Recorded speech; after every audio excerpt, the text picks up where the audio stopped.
Ka jingpule na ka shithi paningkong o Paulus bakhu cha ki Kristan ha Korin, ka landong ka baar ka khot chipo hado khanin riu. Don da shisha ka da ka jai jingstad ka ba ngipin pau habdeng ki bara janai ha ka jinglong min sim. Kamday ka jingstad jong ka juk minta, kamday ru ka jingstad jong ki nong sinshar ka ne ka perthei ki ban sano sha ka jingjon. Henry u Blei ulapin pau ya ka ne ka jingstad hangi da u minsim.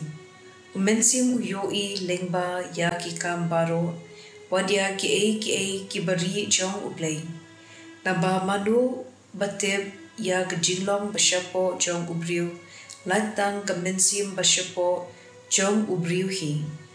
Hagaju ka rukom omdan batib ya ki bajil liu shapang u Blei latang u minsim jong u Blei.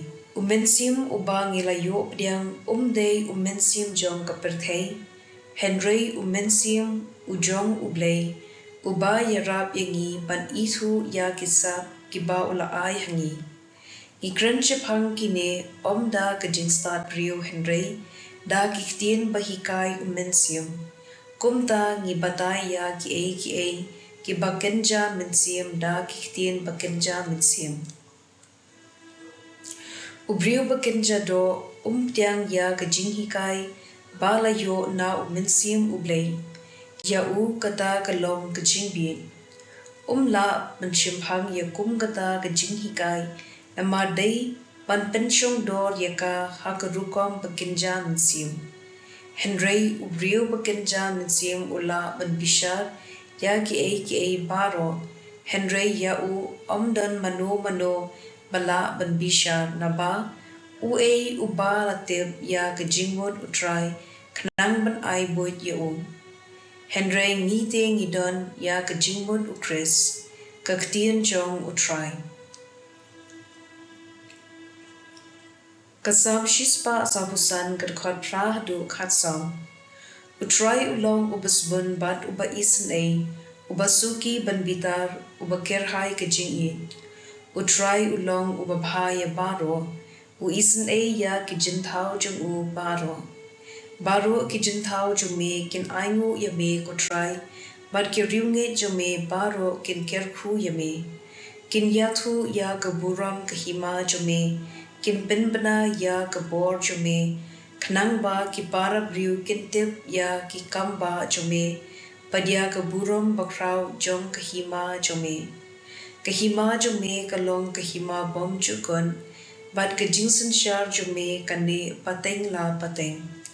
Utrai uban ban upendeb yela ki kular bat ule ya ki baro da ka jingi. Utrai upenyeng ya ki ba la kelon ukentiu ya ki ba la pendem. Ka gospel kat kum Lukas bukhut lenong ka basal kad khot laipuway hado laipu hinyo.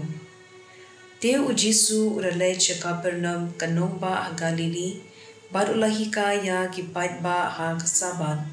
Kila lingo ya ka rukom hikai jung u na mar ki ktien jung u ki don kabor. Te ha ka sinagog la don uway ubriu uba shok sud. Ulak kerkai da kasur pajam. Ha, me kwa ayu nangi ko Jisu na Nazaren. Me wan ban penjot yangi. Ngatip medei u me long ubukhu jong u Blei. U Jisu la dumok tang ya uksud snap jar to mi no na u. Uksud ulat lempat ya utaw briu hakamat chungki bat ulam mi na u. Klempen mensaw ya u. Baro kila sngo pila bat kila ya ong paramaki kabor ktien ayu kat kani. Nabada kabor bat ka ikhtiar une ubriu u ay hukom ya kiksud bat kimi no. Te kanam u Jisu kalapriang kaleng kata kathan. Ka gospel jong utrai.